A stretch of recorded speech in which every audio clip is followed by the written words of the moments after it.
Hello students, today we'll start 6th chapter of 11th history. The name of the chapter is the three orders. इस chapter में हम European country में European जो countries थी वहाँ पर जो सोसाइटी 3 कैटेगरीज में बटी हुई थी उनके बारे में पढ़ेंगे. एक्चुअली 3 ऑर्डर्स का मीनिंग है वो 3 कैटेगरीज जिनमें पूरा का पूरा यूरोप डिवाइडेड था. चलिए चैप्टर को स्टार्ट करते हैं. हम यहाँ पर 9 से 16 सेंचुरी के बीच में यूरोप में होने वाले जो पॉलिटिकल, इकोनॉमिक और सोशल चेंजिंग थे उनके बारे में पढ़ेंगे. रोमन एम्पायर के फॉल के बाद यहाँ पर जर्मनिक पीपल ने इटली, स्पेन और फ्रांस के एरियाज़ पर अपना अधिकार कर लिया था. उसके बाद इन दोनों के जहाँ पर पॉलिटिकल फोर्स बहुत कम होता था या फिर उसकी एब्सेंस होती थी वहाँ पर लोगों के बीच में कॉन्फ्लिक्ट चलते ही रहते थे, युद्ध होते रहते थे. इसीलिए मिलिट्री फोर्सेस को यहाँ पर मेन इंपॉर्टेंट दी जाती थी. ठीक है, यहाँ धीरे धीरे जो है रोमन एम्पायर का फॉल होता चला गया था, लेकिन अभी भी उसका जो मेन रिलीजियंस था क्रिश्चियन वो अभी भी बना हुआ था. क्रिश्चियनिटी यहाँ पर बनी हुई थी. जो यूरोप का जो धीरे धीरे मेन जो रिलीजियस हो गया था वो था क्रिश्चियनिटी. धीरे धीरे यहाँ पर वो क्रिश्चियनिटी बढ़ने लगी थी. मेनली जो 3 ऑर्डर इस चैप्टर में हम पढ़ने वाले हैं, यानी कि जिन ऑर्डर के बारे में इस चैप्टर पे फोकस किया गया है वो है Christian priest, land owning nobles and peasants, यानी कि प्रिस्ट, नॉबल्स और पीजेंट्स. ठीक है, पूरा का पूरा यूरोप जो है इन्हीं 3 कैटेगरीज में डिवाइडेड था और इन्हीं 3 कैटेगरीज के बारे में हम इस चैप्टर में पढ़ने वाले हैं. अब इनके सोर्सेज हमें कहाँ से मिलता है, हमें कहाँ से इनके बारे में पता चलता है, कौन कौन से सोर्सेज हैं इन कैटेगरीज़ के बारे में पता लगाने के लिए कि 9 to 16 सेंचुरी यूरोप किन कैटेगरीज़ में बटा हुआ था. मेनली यहाँ पर जो सोर्सेज मिलते हैं वो हमें चर्च में मिले हुए डॉक्यूमेंट्स ही हैं. जो चर्च में हमें डॉक्यूमेंट्स मिले हैं उन डॉक्यूमेंट्स में बर्थ, डेथ, मैरिज और फैमिली, पॉपुलेशन, इन सब के बारे में लिखा हुआ है कि किस प्लेस के किस पॉपुलेशन कितनी होती थी, वहाँ पर फैमिलीज किस टाइप से रहती थी, वहाँ पर डेथ रेट क्या था, बर्थ रेट क्या था, सारी चीज़ें इन डॉक्यूमेंट्स में हमें मिली हैं. इनके अलावा कुछ सॉन्ग्स और स्टोरीज़ भी हमें मिली हैं. उन सॉन्ग्स और स्टोरीज़ में वहाँ के फेस्टिवल्स और जो सोशल एक्टिविटीज़ होती थी उन सब के बारे में लिखा हुआ है. चर्च में मिलने वाले डॉक्यूमेंट से हमें इनकी हिस्ट्री के बारे में पता चलता है. बहुत सारे हिस्टोरियंस जो है इस चीज़ की डिस्कवरी कर रहे थे, बट उन सब में मेन थे मार्क ब्लॉक ने हमें फेडरलिज्म के बारे में बताया. उन्होंने फेडरलिज्म के बारे में सबसे पहले रीड आउट किया था. जैसे ही उन्होंने उन डॉक्यूमेंट्स को रीड आउट किया जो चर्च में हमें पाए गए थे, चर्च में हिस्टोरियंस के द्वारा खोजे गए थे, उनमें उन्होंने क्या देखा, फेडरलिज्म वर्ड को खोजा. अब फेडरलिज्म वर्ड क्या होता है, पीजेंट्स और लैंड ऑनर्स के बीच का जो रिलेशनशिप था वो फेडरलिज्म के ऊपर ही डिपेंड था. ओके, फेडरलिज्म की वजह से ही वो बना हुआ था. वो अभी अपनी डिस्कवरीज कर ही रही थी कि सेकेंड वर्ल्ड वॉर के दौरान उनकी जो है एक नाजी ने उन्हें शूट करके उनकी हत्या कर दी थी. इसके बाद उनका वो जो वर्क था वो वहीं पर बंद हो गया था. एन इंट्रोडक्शन टू फेडरलिज्म होता क्या है. जो ये टर्म है फेडरलिज्म, इसको हिस्टोरियन इकोनॉमिक, लीगल, पॉलिटिकल और सोशल रिलेशनशिप को डिस्क्राइब करने के लिए यूज़ करते हैं कि यूरोप में मेडिवल एरा में जो इकोनॉमिक, लीगल, पॉलिटिकल और सोशल रिलेशनशिप एग्जिस्ट थे उस चीज़ को डिस्क्राइब करने के लिए फेडरलिज्म वर्ड का यूज़ करते हैं हिस्टोरियन. मेडिवल एरा कौन सा एरा था, between the time period of 5th to 15th century. जो यूरोप में 5th से 15th सेंचुरी तक का जो टाइम पीरियड था उसको मेडिवल एरा कहा गया है.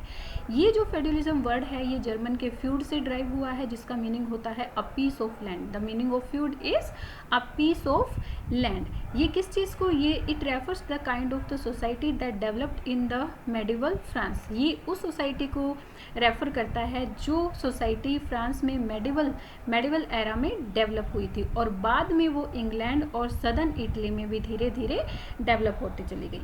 अगर हम इसको इकोनॉमिक सेंस में देखें तो feudalism refers to a kind of agriculture production which is based on the relationship between the lords and the peasants. Economic sense में अगर हम देखें तो फेडरलिज्म उस एग्रीकल्चर प्रोडक्शन को रेफर करता है जिसकी वजह से पीजेंट्स और लैंड लॉर्ड्स के बीच में आपस में रिलेशन बने हुए थे.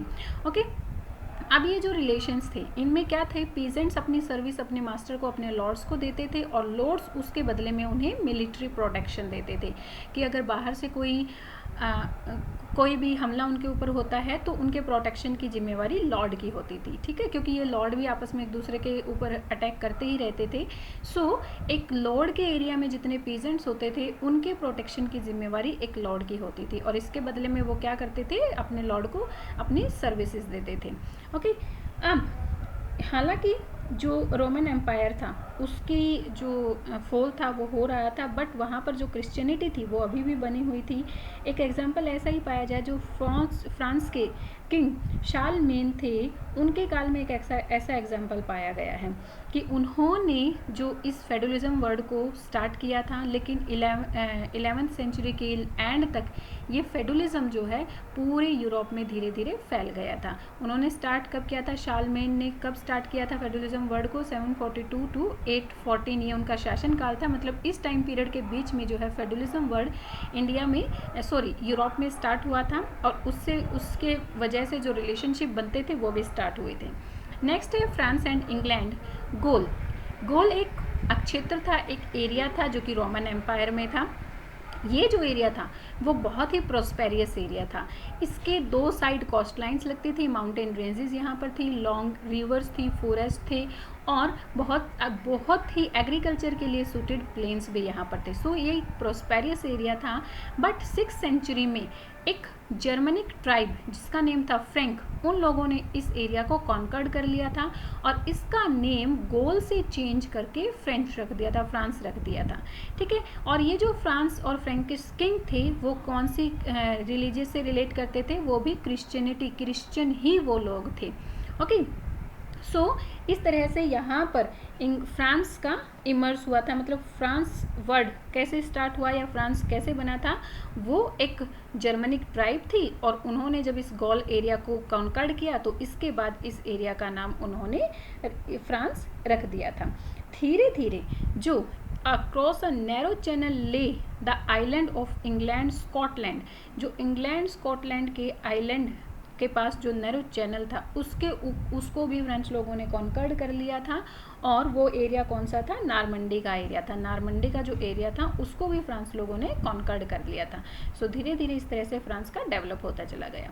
चलिए अब उन 3 ऑर्डर्स के बारे में पढ़ते हैं जो हम इस चैप्टर में करने वाले हैं। 3 ऑर्डर्स। फ्रेंच प्रिस्ट कौन कौन से ऑर्डर थे वो हमने अभी पढ़ा था, clergy, nobility and peasantry. Clergy जो क्रिश्चियन प्रिस्ट हुआ करते थे, जो चर्च में प्रिस्ट हुआ करते थे। नोबिलिटी, नोबल्स कौन होते थे, लैंड लॉर्ड्स, और पीजेंट्री वहाँ के पीजेंट्स। तो पूरा यूरोप इन्हीं 3 पार्ट्स में डिवाइडेड था और जो प्रिस्ट थे उन लोगों ने अपने आप को सबसे ऊपर रखा था। फर्स्ट ऑर्डर प्रिस्ट और second noble and third peasant. भले ही प्रिस्ट लोगों ने अपने आप को सबसे ऊपर रखा हो, लेकिन सोसाइटी में जो रिलेशनशिप बना हुआ था या सोसाइटी जिसकी वजह से बाउंड थी वो रिलेशनशिप था लैंडलॉर्ड और पीजेंट्स का।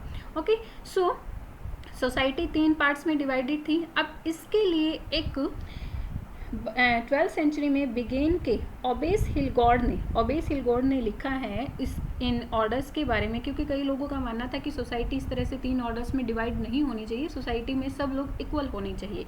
लेकिन इससे रिलेटेड ओबेस हिलगॉर्ड ने लिखा कि मुझे बताओ कि कौन सा ऐसा चरवाहा है जो अपने सभी हर्ड्स को एक ही अस्तबल में रखता है। उसके पास अगर गायें, गधे, घोड़े, भैंस, बकरी ये सब हैं तो क्या वो सबको एक ही अस्तबल में रखता है, एक ही स्टेबल में रखता है?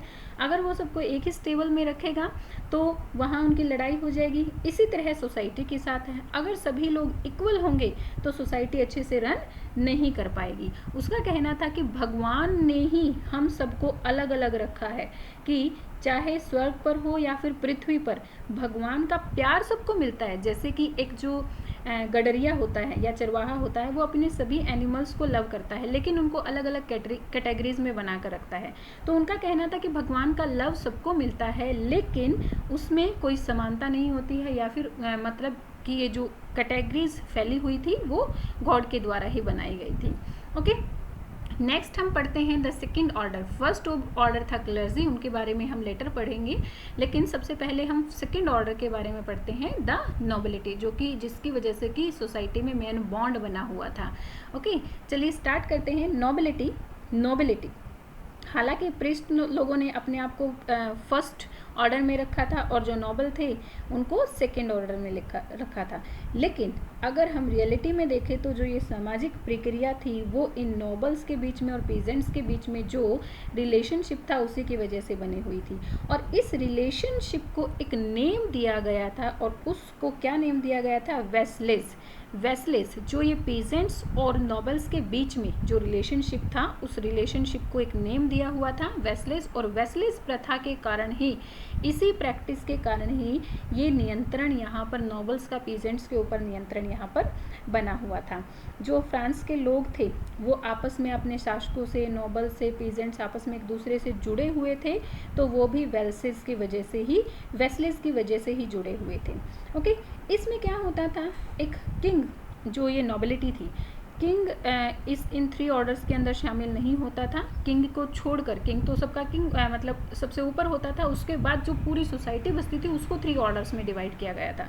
इसमें जो नोबल्स लोग होते थे वो किंग को अपना भगवान मानते थे और किंग के ही वो अधीन होते थे, जिस तरह से लॉर्ड्स के अधीन पीजेंट्स होते थे। पीजेंट्स क्या करते थे? अपनी सर्विस देते थे, और नोबल्स को उसी तरह से नोबल्स अपनी सर्विस किंग को देते थे। ठीक है, इसके बदले में नोबल्स क्या करते थे? उन्हें रोटी देते थे, या उनकी लाइफ से, डेली लाइफ की जो नीड्स होती थी उनको पूरा करते रहते थे। ठीक है, अब जो ये जो नोबल्स थे, इनका जो स्टेटस था सोसाइटी में बड़ा ही प्रिविलेज स्टेटस था, बड़ी ऊंची हैसियत उनकी थी। उनके पास लैंड्स होती थी, बहुत ज़्यादा लैंड उनके पास होती थी, उनके पास अपनी सेना, अपनी मिलिट्री होती थी, जिस मिलिट्री को वो बढ़ा भी सकते थे।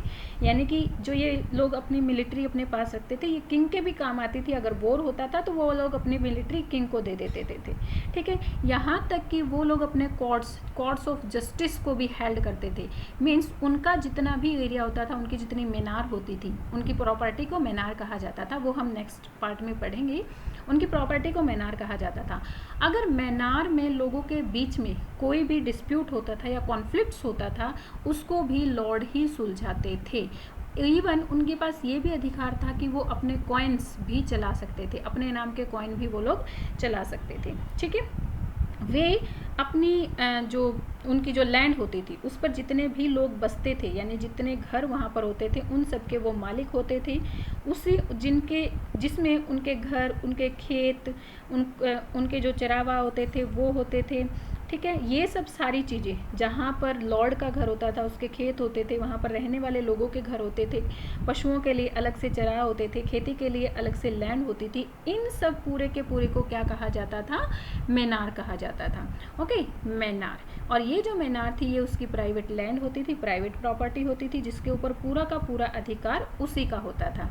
अब यहाँ पर काम करने वाले जो पीजेंट होते थे उन्हें मिलिट्री में पैदल सैनिक की तरह, फुट सोल्जर्स की तरह काम करना पड़ता था। कई बार जिस टाइम पर खेती होती थी वो खेती का काम करते थे, मतलब एग्रीकल्चर के टाइम पर वो एग्रीकल्चर का काम करते थे। लेकिन अगर कहीं पर बैटल वॉर हो जाता था उस टाइम पर इन पीजेंट्स को, जो एडल्ट पीजेंट्स होते थे मेनली, उन्हें जो है फुट सोल्जर्स की तरह यहाँ पर काम करना पड़ता था। उन्हें लॉर्ड के फार्म में भी काम करना पड़ता था और मिलिट्री में भी वर्क करना पड़ता था।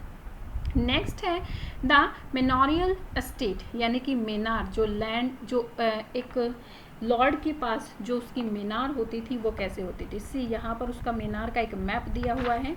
ये देखिए, ये लॉर्ड का हाउस हो गया। लॉर्ड के हाउस के पास ही सारी चीज़ें होती थी, जैसे यहाँ पर ऑटम प्लांटिंग और ये सारी चीज़ें दी हुई हैं। स्प्रिंग प्लांटिंग की भी ऑटम के ये जो एरिया है वो सारा का सारा खेती का एरिया है। यहाँ पर कॉमन पास्चर्स मीन्स चरावा, जहाँ पर किसान अपने पशुओं को चराते थे वो लैंड होती थी। ये वुड लैंड यानी कि फॉरेस्ट है, फॉरेस्ट का एरिया है, ये भी फॉरेस्ट का एरिया है और ये भी फॉरेस्ट का ही एरिया है। मीन्स चारों तरफ फॉरेस्ट भी होते थे, वहाँ पर पास्चर्स भी होते थे और खेती के लायक भी ज़मीन होती थी। ठीक है, और यहीं पर इन्हीं एरियाज़ में आसपास ये देखिए यहाँ पर क्या है, जो उसके किसान होते थे उनके घर होते थे। ये मेनार यानी कि लॉर्ड का घर है। ठीक है, तो मेनार में लॉर्ड का अपना घर होता था, वो पूरे के पूरे गांव पर नियंत्रण रखता था।